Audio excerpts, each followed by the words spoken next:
What was it that the Attorney General said back when he was Deputy Attorney General, Eric Holder? He said we need to literally brainwash the American people against guns. One thing that I think is clear with young people and with adults as well is that we just have to be repetitive about this. It's not enough to simply have a catchy ad on a Monday and then only do it every Monday. We need to do this every day of the week and just really brainwash people into thinking about guns in a vastly different way. Well, that's exactly what they've at least been able to do to a certain segment of zombie-like creatures pretending they're human. They have convinced them that they have no right to defend themselves and that they themselves aren't even able to stand up for their families. That is the true definition of slavery, where people are so disempowered they can't even imagine that they themselves could put up any type of resistance. And if you won't put up a resistance to a physical attack, you won't put up resistance to the private Federal Reserve signing you onto trillions of debt that you don't owe. You won't put up a resistance to medical mafias that want to force GMO foods on your children and dangerous vaccines. You won't put up a resistance when Sharia law starts coming into the United States and they're canceling political rallies that mildly criticize Islam and its attacks on homosexuals. My friends, it's time to grow a spine. As Thomas Jefferson famously said, a nation of sheep will be ruled by wolves. And Rolling Stone and many other publications have come out and thrown down their stinking gauntlet, their hypocritical gauntlet, and said it's time to repeal the Second Amendment. They admit they want to ban guns. They admit they want you disarmed like New York or Chicago. The political class wants to dominate what they see as their property. Are you their property?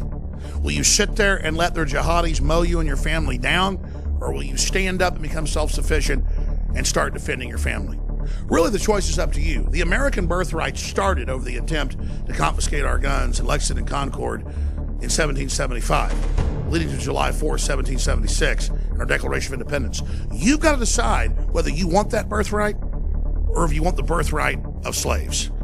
If you want to be slaves, that's great. May your chains set lightly upon you, to quote Patrick Henry. But as for me, give me liberty or give me death. The great battle for the Second Amendment is happening now. The first phase is an info war, and I suggest all of you understand the big assault is happening as we speak. The greatest attack on our freedoms that we've ever witnessed, not just the Second Amendment, is happening today. All good men and women must come to the aid of their country, and that fight starts at Infowars.com.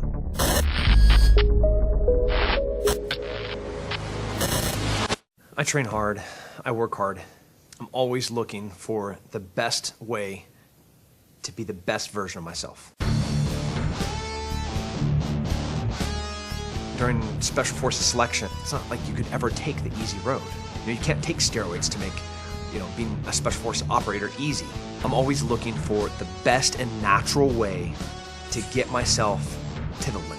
That's the idea of getting in there and doing real hard work, is changing who you are, becoming better, stronger, faster, and ultimately harder to kill. I have to have the edge over my opponents.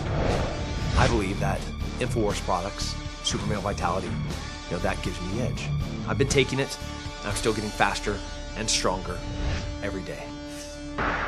Start your journey to Super Male Vitality today at InfoWarsLife.com.